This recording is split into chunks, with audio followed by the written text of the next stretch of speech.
It was supposed to be a day of glitter, cupcakes, and construction paper hearts. My daughter, Ellie, had been looking forward to her school's Valentine's Day party for weeks.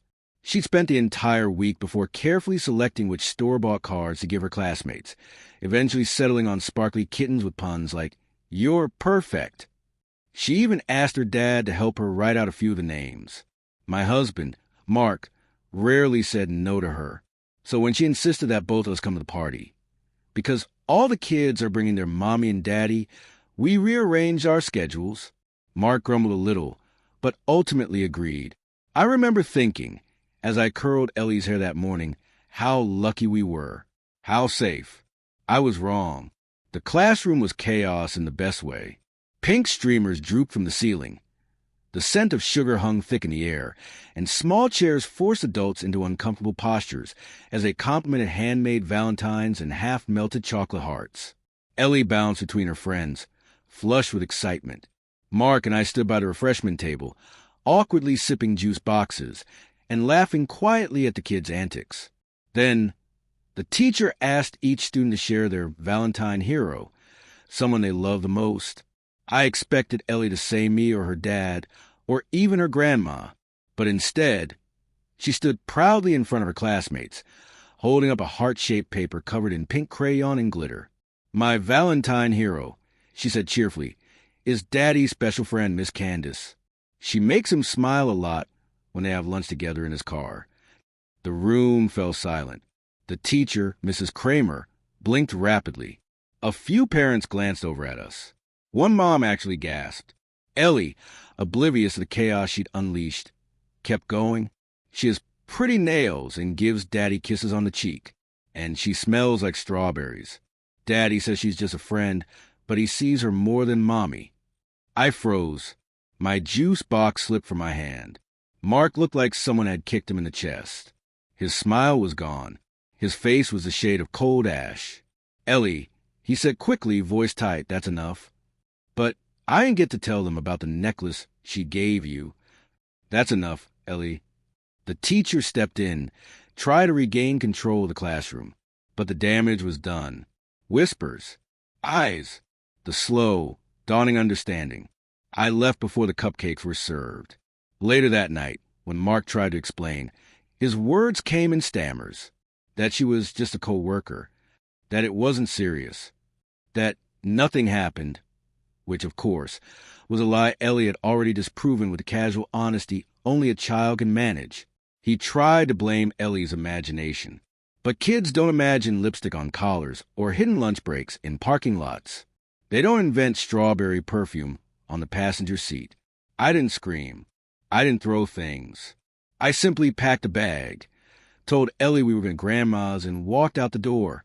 It's been 6 months now. Ellie still talks about Miss Candace sometimes, but less and less. I've started seeing a therapist. I'm not ready to date. Not yet, but I'm healing. And every Valentine's Day, I'll remember that sometimes love notes don't come in red envelopes. They come in glittered truth, spoken by a little girl holding a crayon heart. And sometimes those are the ones that save you. 6 months later. It was a quiet Saturday morning when Ellie padded into the kitchen, her socked feet nearly silent against the linoleum. She was clutching her favorite plush unicorn, the one with the worn horn and one missing eye. "Mommy," she asked, voice soft, "is Daddy still in trouble?" I paused, the butter knife mid-spread over her toast. Trouble. That's how she understood it. Not betrayal. Not infidelity. Just trouble. I set the knife down and turned to her. "No, sweetie, Daddy's not in trouble," I said gently, "but he made some choices that hurt our family. And when someone hurts the people they love, sometimes they have to live somewhere else for a while." She nodded slowly, absorbing it like children do, not fully understanding, but accepting nonetheless. "Okay," she said. "Miss Candace doesn't come to school anymore. I think she got in trouble too." I blinked. "She came to your school?" Ellie shrugged. "Sometimes she brought Daddy lunch in the parking lot, but not after the party. Mrs. Kramer told the principal. I think Daddy was mad." Of course he was. Mark had always been careful, clever even, but not clever enough to anticipate that a 7-year-old will become the tiny whistleblower of his secret life. 1 week later, I hadn't seen Mark since the divorce papers were finalized, apart from short, awkward exchanges at drop-offs. He looked thinner, harsher, like someone unraveling thread by thread, but pretending it was fashion. That Saturday, he asked if we could talk. We met at a neutral cafe, halfway between Grandma's house and his apartment. He ordered a black coffee. I didn't order anything. He began, fingers twitching around the ceramic mug. I didn't expect it all to fall apart like that. You didn't expect to get caught, I corrected. His jaw tightened. She was nothing. I mean, Candace, she was just easy. I was lonely. You were always busy. The classic justification. The subtle blame shift. I leaned forward. You chose to lie. Over and over. To me, to Ellie, do not reduce this to me being tired or busy. We both were. That's life. What you did was a choice. He looked down. I miss our family. I studied him. The man I once loved. The man who made pancake towers with Ellie every Sunday. The man who kissed my forehead before big meetings. The man who vanished somewhere in the middle of all his business trips. I miss what I thought we were. I replied, Valentine's Day, 1 year later. Ellie is 8 now. Wiser. In the quiet way children are when they've seen too much and asked too little. She still makes paper valentines. Still insists on glitter. This year, she made one big card for me. It said, To Mommy, you are my real Valentine hero. You tell the truth and protect hearts, even when yours got a little broken. I cried in the bathroom for 10 minutes. Later that night, I tucked her in and read her The Paper Bag Princess, her favorite. She likes that the princess doesn't marry the prince in the end. She likes that the princess walks away. And now, so do I, because sometimes the people we love show us their true hearts in the middle of pink-frosted chaos. And sometimes those hearts are smaller than we hoped. But sometimes the smallest voice in a room, the one sticky with candy and full of unfiltered honesty, can rescue you, not with swords or dramatic decorations, but with a crayon heart. And the truth, spring came early that year. The frost melted into soft rains, and our lives quietly bloomed into something new. Ellie thrived. She joined a painting club, made 2 new best friends, and stopped asking if her dad and I would ever live in the same house again.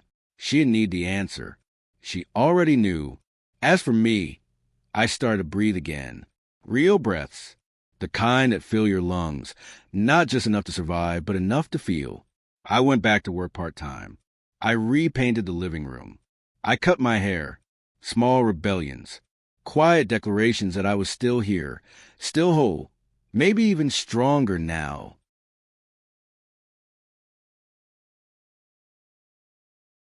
Mark still visits Ellie twice a month. He's trying, I suppose, in a way that guilty people do when they think consistency will rewrite the past. But it won't, and I've stopped needing it to. The day after this year's Valentine's party, Ellie came home with chocolate on her cheek and a glittery paper heart clutched in her hand. This one's for you, she said, handing it to me. It read, Mommy, you're brave, like the princess, but even better because you stayed and fixed everything. I didn't cry this time. I just held her close, because the truth is, I didn't fix everything, but I chose truth over comfort, dignity over denial, and I protected the one heart that mattered most, hers. In the end, it wasn't about revenge. It wasn't about exposing him. It was about listening, really listening, when a child told the truth the world wanted to ignore. Sometimes love breaks. Sometimes trust shatters. But sometimes healing begins with glitter, crayons, and a little girl brave enough to speak up. And sometimes that's enough. That's everything.